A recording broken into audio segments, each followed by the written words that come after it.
अब हम करेंगे कैमल पोज, जिसे हम उष्ट्रासन के नाम से भी जानते हैं। अगर आपको हर्निया है या फिर आपको स्पाइन में कोई इशू है, इंजरी है और आपके अभी रिसेंट एब्डोमेन सर्जरी हुई है, तो आप इसे अवॉइड करेंगे, आप नहीं करेंगे। हाई या फिर लो ब्लड प्रेशर में भी जब आप इसमें बैक बेंड करते हैं तो आपको डिजीनेस फील हो सकता है, तो इसलिए आपको ध्यान रखना है कि आपको अपना हेड ज़्यादा पीछे ड्रॉप नहीं करना और ज़्यादा देर होल्डिंग नहीं करनी है आपको। अब इसको करना कैसे है, उसके लिए आप सबसे पहले ऐसे अपने नीज़ के ऊपर आ जाएंगे। दोनों लेग्स में आप शुरुआत में, क्योंकि आप अभी बिगिनर हैं तो आपको दिक्कत होगी कि आप दोनों लेग्स को अगर साथ में रख के करेंगे तो ज़्यादा स्ट्रेच आता है। तो आप क्या करेंगे, अपने दोनों लेग्स में आप हिप विड्थ डिस्टेंस रखेंगे। उसके बाद में आपको यहाँ पर ध्यान रखना है कि आपके नीज पर जब आप आ गए, आपके जो टोज़ है वो बाहर की तरफ स्ट्रेच है यहाँ पर।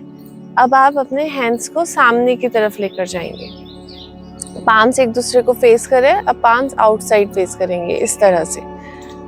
अब यहाँ पर आप इनहेल करेंगे, ड्रॉप करेंगे हाथ को पीछे और एंकल को ग्रिप कर सकते हैं। फिर आप दूसरे हाथ को ऐसे, अब आप अपने नेक को अगर ऊपर रखेंगे, उसके बजाय आप क्या कर रहे हैं, यहाँ पर ड्रॉप कर रहे हैं पीछे और होल्ड करेंगे नॉर्मल ब्रीदिंग के साथ 15 सेकेंड्स कम से कम।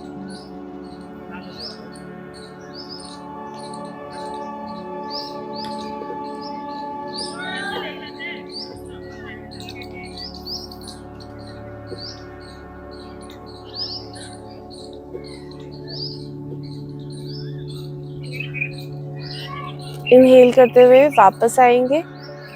अगर आपके लिए डिफ़िकल्ट है ऐसे करना, आपको लग रहा है कि आप नहीं कर पा रहे हैं, आपके शुरुआत में जब आप करते हैं तो आपकी यहाँ बैक में ना एक हल्का हल्का सा स्ट्रेच फील करने की वजह से पेन फील करता है, तो आपको इसलिए शुरुआत में ज़्यादा देर होल्ड नहीं करना।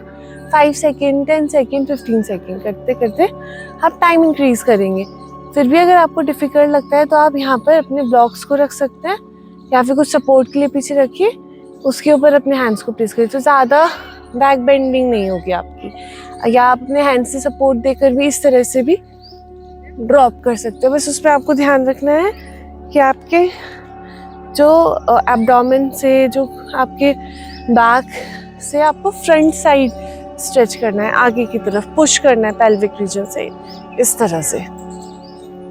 इनका आपको ध्यान रखते हुए करना है। तो ये बहुत ही अच्छा आसन है आपकी डाइजेस्टिव हेल्थ के लिए और आपके पोस्चर को इम्प्रूव करता है। साथ ही साथ ये आपके स्पाइन को फ्लेक्सिबल बनाता है।